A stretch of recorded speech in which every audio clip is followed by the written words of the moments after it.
اور یہ حدیث آپ نے بہت بار سنی ہوں گی. اللہ کے نبی صلی اللہ علیہ وسلم نے جبریل سے پوچھا. اب یہ تو ہمیں ایک حدیث میں ملا کہ آدم کی تخلیق سے بھی کئی ہزار سال پہلے.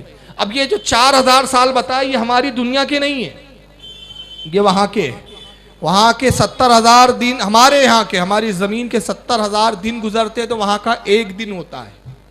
تو اب اللہ ہی جانے کتنے دن ہیں وہاں کے. چنانچہ اللہ کی نبی نے ایک مرتبہ جبریل سے پوچھا کہ اے جبریل یہ بتاؤ کہ تمہاری عمر کتنی ہے. تو جبریل علیہ السلام عرض کرتے کہ یا رسول اللہ مجھے اپنی عمر کا تو کچھ اندازہ نہیں ہے, ہاں بس اتنا جان لیجئے کہ ایک ستارہ ہے جو 70,000 سال میں ایک بار طلوع ہوتا ہے. 70,000 سال میں ایک ہی بار دکھتا ہے, اور میں نے اس ستارے کو 72,000 مرتبہ دیکھا ہے. اب اس کو ضرب کیجئے آپ 72 کو 70,000 سے, تو کتنے ہوتے ہیں؟ 5 ارب 4 کروڑ سال. کتنے ہوتے ہیں؟ 5 ارب 4 کروڑ سال. یعنی اس ستارے کے حساب سے جبریل کہہ رہے گویا اس ستارے کے اعتبار سے میری عمر کا یہ اندازہ لگائیے کہ میری عمر 5 ارب 4 کروڑ سال ہے. تو اللہ کے نبی نے فرمایا جبریل اگر اس ستارے کو دیکھو تو پہچانو گے؟ تو عرض کہ یا رسول اللہ جسے 72,000 مرتبہ دیکھا اسے کیوں نہ جانوں گا. تو اللہ کے نبی نے اپنے امامہ شریف کو اٹھایا, کہا جبریل اب دیکھو میری طرف. اور جب اپنی حقیقت کا ایک پرتو ظاہر کیا, پیشانی میں نور مصطفیٰ جگمگایا, کہا جبریل وہ ستارہ میں تھا جسے تو دیکھتا تھا, اور 70,000 میں ایک بار اس لیے دیکھتا تھا کہ 70,000 سال تک میرا ایک سجدہ ہوا کرتا تھا. جب میں سجدے سے سر اٹھاتا تو وہ میرا طلوع ہونا ہوتا, اور جب میں سجدے میں سر رکھتا تو میرا غروب ہونا ہوتا. اب ایک جماعت تو یہاں یہ بات کرنے چلی ہے, بات آ گئی تو میں عرض کر دوں. کہا کہ صاحب تحذیر الناس سے کتاب لکھی گئی, لکھنے والے مولانا قاسم نانوتوی دیوبندیوں کے عالم ہیں. آج تک وہ کتاب جس کا وزن اگر آپ ترازو پہ رکھے تو 25 گرام بھی نہیں ہے. یعنی آدھی چھٹاک کی کتاب, اور بوال اتنا کیا ہے کہ آج تک قومیں لڑ رہی ہے اس کتاب کو لے کر. 25 گرام کی کتاب میں وہ لکھتے ہیں کہ اللہ کے نبی صلی اللہ علیہ وسلم یا کوئی بھی نبی ہو اگر وہ اپنی امت میں گریٹ ہوتا ہے, زیادہ افضل ہوتا ہے, تو علم سے ہوتا ہے, عمل سے نہیں. بعض اوقات امتی عمل میں نبی کے برابر ہو جاتے بلکہ بسا اوقات بڑھ بھی جاتے ہیں معاذ اللہ. اس پر وہ دلیلیں کیا دیتے ہیں؟ دیکھیں کتنی بچکانی دلیل دیتے ہیں. کہا کہ دیکھیں عمل میں نبی سے بڑھا جا سکتا ہے, علم میں نہیں بڑھ سکتے. علم میں اس لیے نہیں بڑھتے کہ ان پر وحی آتی ہے, اور عمل میں بڑھنا آسان ہے. کہا کیسے دیو؟ کہا کہ صاحب اللہ کے نبی صلی اللہ علیہ وسلم نے 40 سال کی عمر میں اعلان نبوت کیا. اعلان نبوت کے 7ویں سال میں آپ پہ معراج, آپ کو معراج ہوئی. یعنی 47 سال کی عمر جب آپ کی ہوئی تب آپ کو معراج ہوئی, اور نماز آپ پر فرض ہوئی. اب 23 سال آپ کی نبوت کا دور ہے, 23 میں سے 7 نکال دیجئے, کتنے سال ہوئے؟ کتنے ہوئے؟ 16. یعنی نبی پاک صلی اللہ علیہ وسلم نے 16 سال نماز پڑھی. مگر ہم میں سے ایک شخص 20 سال کی عمر سے نماز پڑھنا شروع کرے اور 80 سال تک پڑھے تو 60 سال اس نے نماز پڑھی. تو نبی نے تو 16 پڑھی, اس نے 60 پڑھی, تو عمل میں نبی سے بڑھا کہ نہیں بڑھا؟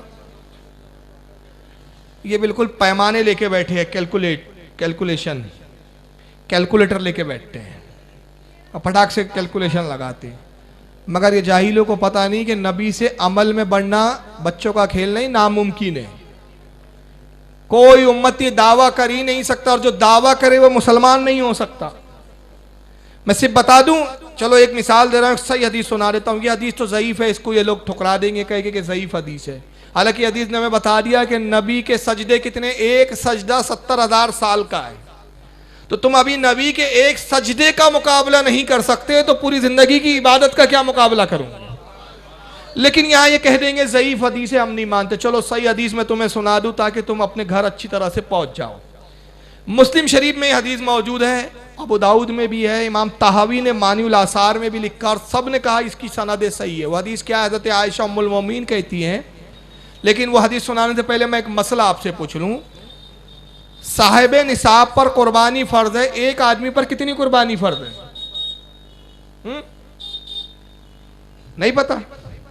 ارے بامبے والے بڑے اہل علم ہوتے, اتنا کیوں ڈر رہے ہیں؟ بنداز بولیے, غلط ہوں گا تو میں بولوں گا غلط ہے, اور کیا ہوں گا اس سے زیادہ. ایک ہے نا بھائی, مثال کے طور پہ حضرت مولانا صاحب پر قربانی ہے, تو ایک بکرا ذبح کرنا یا بڑے جانور میں 7 حصے تو ان کا ایک حصہ, ایسا ہو سکتا ہے کہ یہ ایک حصے میں کہے میرا پورا خاندان، ایک بکرا لائے کہے کہ نہیں تم سب مت لانا، ایک بکرے میں سب اپن نپٹا لیں گے باری باری سب کے نام۔ شریعت نے قانون بنایا کہ بڑے جانور میں 7 سے زیادہ نہیں، 8 ہو جائے تو کسی کی قربانی نہیں، 6 ہو جائے تو چل جائیں گا، لیکن 8 نہیں ہو سکتے، اور ایک میں چھوٹے جانور میں 1 سے 2 نہیں ہو سکتے۔ کیوں؟ ہمارے لیے ہمارے عمل کے اعتبار سے ایک ہی جانور کفالت کرتا ہے۔ مگر آئیے نبی کی اب ذرا عظمت کو دیکھیں۔ ام المومن حضرت عائشہ فرماتی ہے کہ نبی نے فرمایا کہ ایک دمبا لے آؤ۔ آپ نے ایک دمبا ذبح کیا، اور اس کے بعد فرمایا ایک اور دمبا لایا جائے، دوسرا دمبا لایا گیا، اور اللہ کے نبی کہتے ہیں کہ مجھ سے سرکار نے فرمایا اے عائشہ چھری کو ذرا تیز کر لو۔ فرماتی ہے میں نے پتھر پہ چھری کو گھس کے تیز کیا، اللہ کے نبی نے اس دمبے کو زمین پہ رکھا، پھر چھری چلائی، اس کو ذبح کیا، اور اپنے ہاتھوں کو بلند کر کے دعا فرماتے رب کائنات یہ دمبا جو میں نے ذبح کیا یہ میری پوری امت کی طرف سے ہے، میری اس امت کی طرف سے جو قیامت تک آئیں گی اور قربانی نہ کر سکیں گی۔ ایک دمبا اور پوری امت قیامت تک کی، تو بتائیے نبی کا ایک عمل پوری امت کے لیے کافی ہوا کہ نہیں ہوا؟ تمہارا ایک بکرا تمہارے لیے کافی نہیں، تو تم نبی سے عمل میں کہاں سے بڑھ سکتے ہو؟ تم نبی سے عمل میں بھی نہیں بڑھ سکتے۔ تو یہ جاہل آدمی ہے، ایک گھٹیا سوچ ہے کہ جو کہے کہ صاحب کیلکولیشن لگایا، صاحب 16 سال کر لیا تو یہ، اور 18 سال کر لیا تو یہ، اب 30 سال نبی نے پڑھائی اور 16 سال پڑھایا۔ میں کہتا ہوں جہالت کی باتیں چھوڑو، ارے نبی کا ہر سجدہ مقبول نہیں، نبی جو کرے وہ عبادت ہے۔ سرکار کو اللہ نے یہ نہیں کہا کہ محبوب نماز یوں پڑھو، کئی حدیث میں نہیں آتا، بلکہ سرکار نے کیا فرمایا؟ صلو کما رأیتونی اصلی، نماز ایسی پڑھو جیسے مجھے پڑھتا ہوا دیکھو۔ میں سجدے میں جاؤں تو تم بھی جاؤ، اگر میں 2 سجدے کر رہا ہوں تو تم پر 2 فرض ہو جائے، اگر میں 3 کروں تو 3 ہو جائے۔ میرا عمل ہی عبادت ہے، نبی کا ہر عمل عبادت ہے، نبی کا ہر عمل سنت ہے۔ اگر آپ جیسا کھائیں وہ سنت بن جائے، جیسا پیے وہ سنت بن جائے، تو نبی کا ہر عمل عبادت ہے، تیرا ہر عمل عبادت نہیں، اور تیرے عمل کی کوئی گارنٹی نہیں کہ منہ پہ نہ ماری جائے، مگر نبی کا ہر عمل مقبول ہے، تو نبی سے عمل میں بھی برابری نہیں ہو سکتی۔ تو بہرحال یہ حدیث ہمیں بتا رہی ہے کہ نبی کے نور کی تخلیق سب سے پہلے ہوئی، یہ نبی پاک صلی اللہ علیہ وسلم کی ولادت کا پہلا مرحلہ ہے، اور جبریل علیہ السلام نے اس نور کو 72,000 مرتبہ دیکھا، یعنی جبریل سے پہلے بھی یہ نور تھا، آدم سے بھی پہلے یہ نور موجود تھا۔ اس حدیث کو امام برہان الدین حلوی رحمۃ اللہ علیہ نے سیرت الحلبیہ جلد نمبر 1 صفحہ 30 پر لکھا، اور اسی حدیث کو، یہ جبریل والی حدیث جو میں نے پڑھی، تفسیر روح البیان میں حضرت علامہ اسماعیل حقی نے لقد جاءکم رسول کی تفسیر میں بیان کیا، اور